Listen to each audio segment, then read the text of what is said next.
My wife, Sarah, has this incredible group of friends, 5 women who've been thick as thieves since their college days. They call themselves the Hive, because, as Sarah says, they're always buzzing around each other, sharing secrets, dreams, and way too many group chats. When I first started dating Sarah, I was the outsider. The Hive was polite, sure, but I could feel their side eyes, their whispered judgments. Was I good enough for their Sarah? Could I keep up with her spark, her kindness, her unstoppable energy? Honestly, I wasn't sure myself sometimes, but I loved her fiercely, and I was determined to try. The day everything changed was a warm Saturday in June, about a year into our marriage. Sarah had planned a big barbecue at our house to celebrate her best friend Mia's birthday. The Hive was coming, along with a few other friends, and I'll admit, I was nervous. These women were Sarah's world, and their approval mattered more than I liked to let on. I wanted them to see me not just as Sarah's husband but as someone who belonged in their orbit. Picture this. Our backyard is strung with fairy lights, the grill sizzling, and there's a playlist of 90s hits blasting from the speakers. It's the kind of scene that screams summer, right? If you're loving this vibe, drop a comment below and tell me your favorite backyard party memory. I'd spent the morning prepping, chopping veggies, marinating chicken, even baking a cake from scratch because Sarah said Mia loved chocolate. I'm no chef, but I wanted to impress. Sarah was buzzing around, setting up tables, laughing, and sneaking kisses when she thought no one was watching. By the time the Hive arrived, the house smelled like a dream, and I was feeling pretty good. Mia, the birthday girl, was the first to walk in. She's the loud one, always cracking jokes, with a laugh that fills a room. Then came Lena, the quiet observer who misses nothing, Tara, the planner who probably had a spreadsheet for her outfit, Jess, the artist with a wild streak, and Priya, the heart of the group, always checking in on everyone. They hugged Sarah like they hadn't seen her in years, and I got the usual polite nods. "Hey, Tom," Mia said, eyeing the spread. "You do all this?" I nodded, trying not to look too proud. "Not bad," she said, but her tone had that hint of skepticism I'd come to expect. The party kicked off, and I played host, keeping the drinks flowing, flipping burgers, making sure everyone had a plate. The Hive was in their element, laughing over old stories, teasing Sarah about her college dance moves. I stayed on the sidelines, happy to see Sarah glowing but feeling like I was still auditioning for a role in their world. Then came the moment that shifted everything. Mid-party, Sarah pulled out her phone and announced, "Okay, everyone, time for a surprise." She'd put together a video montage for Mia, a collection of clips from their college days, vacations, and late-night adventures. The Hive gathered around, and I dimmed the lights so they could watch on the projector we'd set up outside. The video was perfect, funny, nostalgic, and so full of love. Mia was tearing up, and the others were laughing and squeezing each other's hands. But then, the projector flickered. The screen went blank. A collective groan went up, and Sarah's face fell. "No, no, no," she muttered, fumbling with her phone. I could see her panic. She'd spent weeks on this. The Hive looked disappointed, and I felt a pang. I didn't want this moment to flop.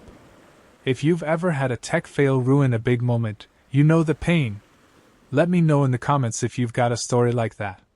I'm no tech wizard, but I'd fiddled with our projector enough to know its quirks. "Hang on," I said, jogging over.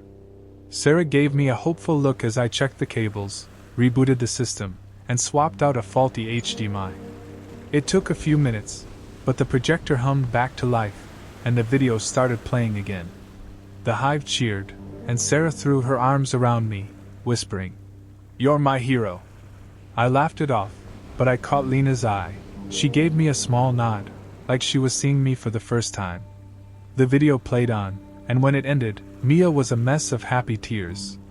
"Sarah, you're the best," she said, hugging her. Then she turned to me. "And Tom, you saved the day. That was clutch." The others chimed in, thanking me, and I felt a warmth I hadn't expected. IT wasn't just about fixing the projector. IT was like they were starting to let me in. As the night went on, I noticed the Hive loosening up around me. Jess asked me about my job, and when I mentioned I'd always wanted to try painting, she lit up, offering to teach me sometime. Tara, the spreadsheet queen, grilled me about my grilling techniques, and when I shared my marinade recipe, she actually wrote it down.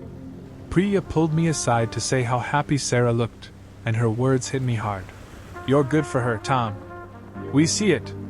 The real turning point came later, when we brought out the cake. I'd gone all out, 3 layers of chocolate, with a ganache I'd nearly botched but managed to save. When I carried it out, candles flickering, the hive gasped. "Tom, you made this?" Lena asked, her usual poker face replaced with genuine surprise. I nodded, feeling my face heat up. "It's nothing fancy," I said, but Sarah beamed, squeezing my hand. Mia cut the first slice and took a bite. Her eyes widened. "Okay, Tom, this is ridiculous.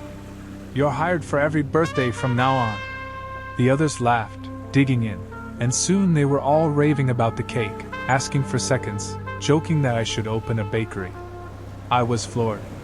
These women, who'd once kept me at arm's length, were now toasting me with their drinks, calling me Chef Tom, and planning the next party. Isn't it wild how one moment can change everything? If you've had a day where you won someone over, share it below. I'd love to hear. By the end of the night, the hive was pulling me into their group selfies, teasing me about my apron, and inviting me to their next game night. Mia even gave me a nickname, Tech Savior Tom, which, okay, I kind of loved. Sarah caught my eye across the yard, her smile saying everything, "They love you. You're in." As we cleaned up after everyone left, Sarah wrapped her arms around me. "You were amazing today," she said. "They adore you now." I laughed, still a little stunned. "I just fixed the projector and baked a cake," I said. But she shook her head. "You showed them who you are. That's what mattered." Looking back, that day wasn't just about a barbecue or a birthday. It was about showing up, not just for Sarah but for the people she loves. The hive saw me, really saw me, and decided I was worth rooting for. Now, they're not just Sarah's friends, they're mine too. We've got game nights, group chats, and yeah, I'm still on cake duty for every birthday. And I wouldn't trade it for anything. Thanks for joining me for this story, friends. It's one I'll never forget, and I hope it warmed your heart as much as it does mine. If you enjoyed this, give it a thumbs up, share it with someone who loves a good story, and subscribe for more tales like this. Let me know in the comments, what's a moment when you won over someone unexpected? Until next time, keep spreading love and making those connections. See you soon.